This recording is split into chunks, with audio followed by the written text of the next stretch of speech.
ಎಲ್ಲರಿಗೂ ನಮಸ್ಕಾರ. ಮತ್ತೊಂದು ವಿಡಿಯೋಗೆ ಸ್ವಾಗತ. ನಾನು ನಿಮ್ಮ ಡಾರ್ಲಿಂಗ್ ಧನು. ಬಿಗ್ ಬಾಸ್ ಸೀಸನ್ 12 ಕೊನೆಯ ವೋಟಿಂಗ್ ಅನಾಲಿಸಿಸ್, ವೋಟಿಂಗ್ ರಿಸಲ್ಟ್ ಇಲ್ಲ ಟಾಪ್ 6 ಪೊಸಿಷನ್ ಹೇಗಿರುತ್ತೆ ಅಂತೆಲ್ಲ ಮಾತಾಡೋಣ. ಇದು ಕೊನೆಯದು, ಅಂದ್ರೆ ಪ್ರಿಡಿಕ್ಷನ್ ಅನ್ಕೊಳ್ಳಿ, ಏನಾದರೂ ಅನ್ಕೊಳ್ಳಿ. ಮೇನ್ ಆಗಿ 100% ಈ ಸೇವಿಂಗ್ ಆರ್ಡರ್ ಅಲ್ಲೇ ಬರುತ್ತಂತ ನನ್ನ ಒಪಿನಿಯನ್. ಪ್ರಿಡಿಕ್ಷನ್ ತುಂಬಾ ಜನ ಬಂದಿದೆ, ತುಂಬಾ ಜನ ಹೇಳಿದ್ದಾರೆ, ಸರಿನಾ? ಅದ್ರ ಬಗ್ಗೆ ಮಾತಾಡೋಣ. ಇದೆಲ್ಲ ವೋಟಿಂಗ್ ಕೂಡ ಬಂದ್ಬಿಡುತ್ತೆ, ಅದರಲ್ಲೇ ಕನ್ಸಿಡರ್ ಮಾಡ್ಕೋಬೇಡಿ. ಬಟ್ ಇಷ್ಟೇ ಕೋಟಿ ಬಂದಿದೆ, ಅಷ್ಟೇ ಕೋಟಿ ಬಂದಿದೆ ಅಂತೆಲ್ಲ ಹೇಳಕ್ಕಾಗಲ್ಲ.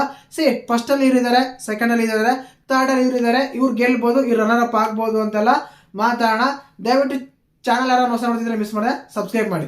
ಮೇನ್ ಆಗಿ ವಿನ್ನರ್ ಪಾಯಿಂಟ್ ಬರ್ತೀನಿ. 100% ಅಲ್ಲ, 200% ಗಿಲ್ಲಿನೇ ಗೆಲ್ಲೋದು, ಗಿಲ್ಲಿನೇ ವಿನ್ನರು, ಸರಿನಾ? ಟಚ್ ಮಾಡೋಕ್ಕಾಗಲ್ಲ ಓಟು.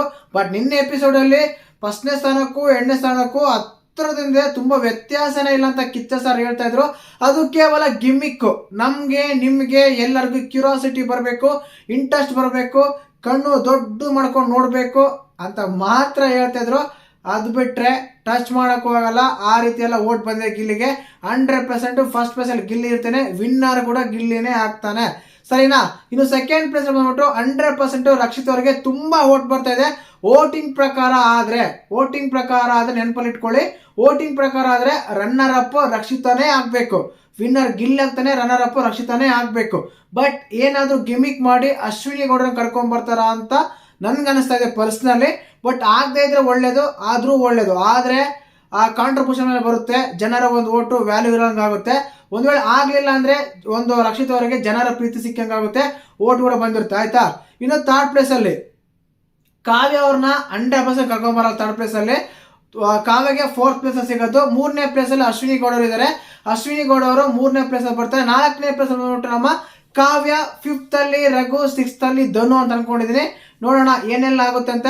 ವೋಟಿಂಗ್ ರಿಸಲ್ಟ್ ತಗೊಂಡಾಗ ಕೂಡ ಇದೇ ರೀತಿ ಇದೆ. ಮೇನ್ ಆಗಿ first Gilli, second Rakshita, third Ashwini Gowda, 4th ಕಾವ್ಯ, 5th ರಘು, 6th ಅಲ್ಲಿ ಧನು. ಈ ರೀತಿ ವೋಟಿಂಗ್ ಇದೆ. ಬಟ್ ಯಾವ ಆರ್ಡರ್ ಅಲ್ಲಿ ಹೊರಗೆ ಬರ್ತಾರೆ ಗುರು ಅಂತ ಕೇಳೋದಾದ್ರೆ, ಫಸ್ಟ್ ರಘು ಬರ್ತಾರೆ, ಅದಾದ್ಮೇಲೆ ಧನು ಬರ್ತಾರೆ, ಅದಾದ್ಮೇಲೆ ಕಾವ್ಯ ಬರ್ತಾರೆ, ಅದಾದ್ಮೇಲೆ ಅಶ್ವಿನಿ ಗೌಡ, ರಕ್ಷಿತಾ. ಡೌಟ್ ಇದೆ, ಯಾರು ಇಬ್ಬರು ಬರ್ಬೋದು. ರನ್ನರ್ ಅಪ್ ಮೇನ್ ಈಗ ಕ್ರೂಷಲ್ ಆಗಿದೆ, ವಿನ್ನರ್ ಅಂತ ಫಿಕ್ಸ್ ಆಗಿದ್ದಾರೆ. ರನ್ನರ್ ಅಪ್ ರಕ್ಷಿತನ ಇಲ್ಲ ಅಶ್ವಿನಿ ಗೌಡನ, ಇವೆರಡು ತುಂಬಾ ಕನ್ಫ್ಯೂಷನ್ಸ್ ಎಲ್ಲ ಇದೆ ಖಂಡಿತವಾಗ್ಲು.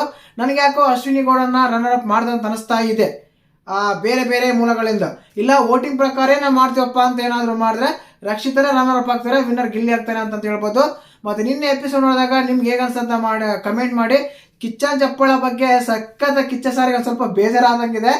ಅದ್ರ ಬಗ್ಗೆ ಮಾತಾಡ್ತಾ ಇದ್ರು, ಅದ್ರ ಬಗ್ಗೆ ಅವ್ರು ಮಾತಾಡೋದಲ್ಲೇ ಗೊತ್ತಾಗ್ತಾ ಇತ್ತು ಸೋಷಿಯಲ್ ಮೀಡಿಯಾದಲ್ಲಿ ಎಷ್ಟೆಲ್ಲ ಬೆಂಕಿ ಹಚ್ಚಿದಾರೆ ಗುರು ಅಂತ. ಒಂದ್ಸಲ ಥಿಂಕ್ ಮಾಡಿ ಗುರು, ಕಿಚ್ಚನ್ ಚಪ್ಪಾಳಿಗೆ ಅಷ್ಟು ಒತ್ಕೊಂಡು ಉರಿದಿದೆ ಅಂದ್ರೆ, ಇನ್ನು ವಿನ್ನರ್ ಏನಾದ್ರು ಗಿಲ್ಲಿಗಳು ಮಾಡ್ಲಿಲ್ಲ ಅಂದ್ರೆ ಒಂದ್ಸಲ ಊಹೆ ಮಾಡಿ ಅಲ್ವಾ? ಅದಕ್ಕೆ ಜಾಸ್ತಿ ತಲೆ ಕೆಡಿಸ್ಕೋಬೇಡಿ, ವಿನ್ನರ್ ಗಿಲ್ಲಿನೇ ಆಗ್ತಾನೆ, ಸರಿನಾ? ಆ ವಿಡಿಯೋ ಲೈಕ್ ಮಾಡಿ, ಶೇರ್ ಮಾಡಿ, ಸಬ್ಸ್ಕ್ರೈಬ್ ಮಾಡಿ. ಜೈ ಹಿಂದ್, ಜೈ ಕರ್ನಾಟಕ ಮಾತು.